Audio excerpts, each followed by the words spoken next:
gentlemen, thank you for joining me. I am the Fuzz, and it's time for episode 4. Now, I've decided I'm gonna do 2 cards at a time instead of 1, since the previous videos have all been rather short. And so I thought, we'll do 2. That way there'll be a little bit more meat on the bones, if you will. And then we can get through the cards that I want to get through a little bit faster. So instead of just 1 corruption card, we're going to cover 2. And then as we move on to the future aspects, it'll be 2 cards every single episode. So let's get going, shall we? Tombs of the Damned. That was the first card I was going to cover. So let's go over it. Tombs have been redesigned a little bit from the past. It has been made legendary and more expensive. But to compensate, you now get zombies when it comes in and when it leaves. So that's pretty cool. So this means that even if this gets destroyed, you always get at least 2 zombie legionnaires, right? Pretty cool. And the whole idea is that every single turn you draw and play, a zombie legionnaire for free. So it seems like unlimited value, which is really good. So does that mean it's OP? No.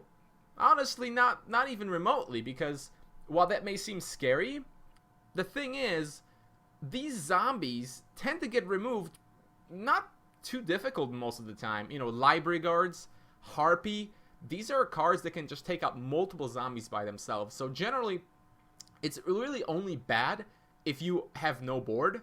And that's what I like about Tombs, because it punishes decks that don't contest the board, like 1 turn heal. You play this, oh, here's a zombie, and then another zombie, and then a bunch more zombies after that.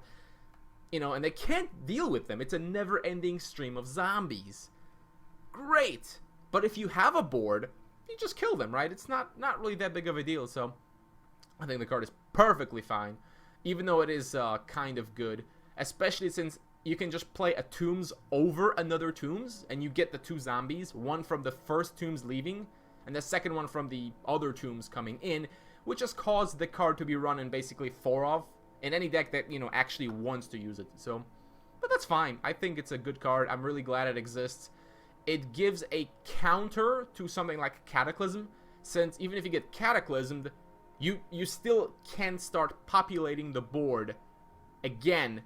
You have to start all over again, but you're getting there. It also is a protection against Sanctum of the Void, because you can just sack a zombie legionnaire. So, card is perfectly fine. No problems at all.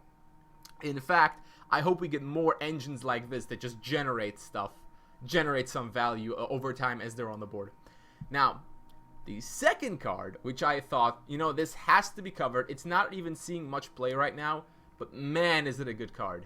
Well, potentially. It's the Dark Portal, my favorite card in Spellweaver. So Dark Portal can most directly be compared to Burning Rage. The idea is the same. You play it, you start getting ridiculous amounts of power of some kind, but at a price. The difference is Burning Rage's price can be completely negated just by controlling your hand size, which is a problem. That's why the card is overpowered. You can just play it, you draw cards, you ramp basically at no downside. So that's ridiculous. Portal is even more powerful than Burning Rage, but has a severe downside. And it is that downside that keeps it from being overpowered. Because no matter how much value you're getting basically an extra card every turn. Not only that, you're searching for more cards, and they cost less. But you start taking ridiculous amounts of damage. Over the course of 5 turns, you take 15 damage. That's a lot. That is a lot of damage. And if you're facing aggro, you can't even play it a lot of the time, because you'll just kill yourself before you ever get anything out of it. So, also, the card is just limited by how good demons are in general. And right now, there's only 5 demons. They're okay, Succubus is great, Harpy is great, Bedeviled is good enough, Vulture is useful but kind of so-so, Nightbringer is terrible but still played. But anytime the developers decide to add more demons to the game, they do have to think about what they're designing. So is the card OP? No, it's not yet anyways. If Bezorok, who is supposed to be coming back, presumably with the expansion, is good enough, he could break Portal, because every single demon that they design is technically 1 mana less and searchable. If a card as bad as Nightbringer is played in demons, often 4 of, any demon that's even like remotely decent could break Portal. Right now they're running like basically all of them because they have to, but if they had more options, man, if Bezorok is like really good even by himself, he would be redonkulous with Dark Portal. So this card is always on the edge of overpowered, but it's just held back by the fact that you constantly have to control it.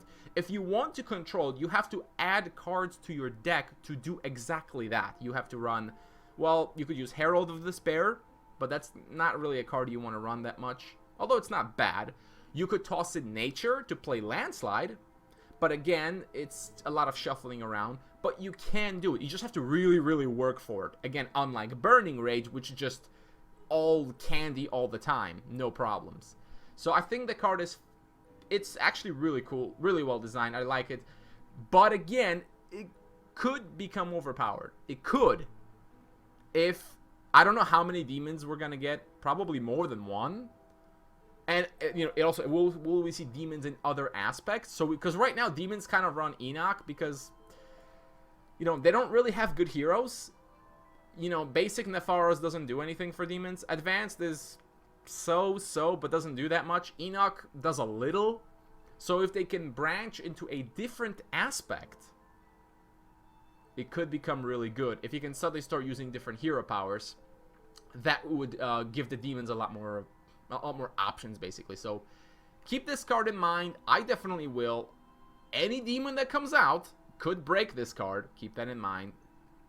And until then, well, we'll just have to see. Anyways, that was it for the 2 cards. That's it for the corruption aspect in general. I was considering covering vultures, but honestly, who thinks vultures is overpowered? I mean, you just remove it, right? No big deal.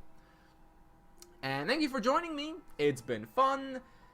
Next episode, we're gonna get into Wisdom. There's a couple interesting cards I want to talk about there. There's one that's really bugging me that I haven't actually even decided how I'm going to judge yet, but I guess we'll see when that happens. So, see you guys next time. Have a good day.